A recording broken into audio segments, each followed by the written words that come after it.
நாட்டில் வாழும் ஒரு நாள். அதற்காக நாம் எல்லோரும் பிரார்த்திப்போம். அவர்களது போராட்டம் முடித்து விடவில்லை. அது இன்னும் ஒரு வடிவில் தொடர்க்கம். சுகபோகமான வாழ்க்கை அல்ல, அவளி சிரிப்புகள் இவையெல்லாம்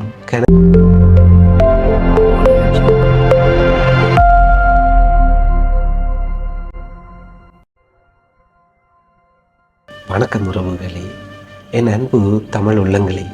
இன்று நான் பேசப்போவது உலகம் கேட்காத ஒரு குரலை பற்றி.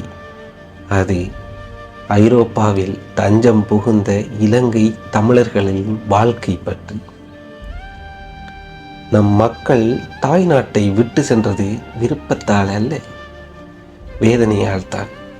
போரின் வெடிப்புகள் அவர்களது கனவுகளை சிதைத்தது, நிம்மதியை பறித்தது.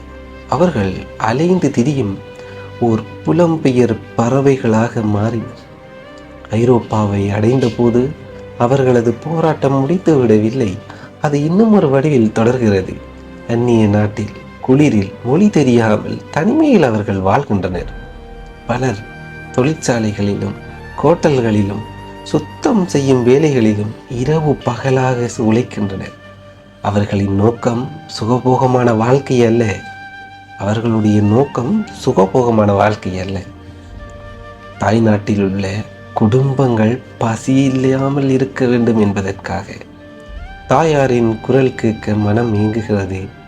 தாய்நாட்டு மண் வாசனை மண் நினைவில் நிற்கிறது. கோவில் மணி ஓசை, தீபாவளி சிரிப்புகள் இவையெல்லாம் கனவில் மட்டுமே தெரிகிறது.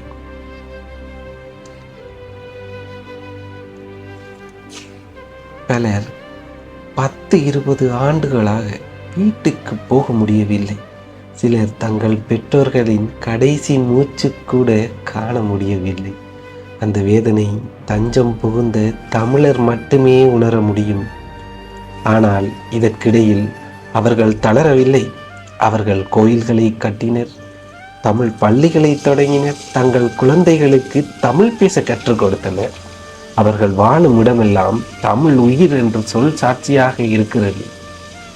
அவர்களை இந்த உலகம் அகதி என்று அழைக்கலாம். அவர்களை இன்று இந்த உலகம் அகதி என்று அழைக்கலாம். ஆனால் அவர்களின் தியாகம், உறுதி மற்றும் தாய் நாட்டுக்கான அன்பு ஒருபோதும் மறக்க முடியாது. ஒரு நாள் வரட்டும், எந்த தமிழ் உயிரும் பயமின்றி பெருமையுடன் தன் நாட்டில் வாழும் நாள். ஒரு நாள் வரட்டும், எந்த தமிழ் உயிரும் பயமின்றி பெருமையுடன் தன் நாட்டில் வாழும் ஒரு நாள். அதற்காக நாம் எல்லோரும் பிரார்த்திப்போம். அந்த நாள் நாம் அனைவரும் ஒன்றாக கூடி சந்தோஷமாக வாழுவோம். நன்றி.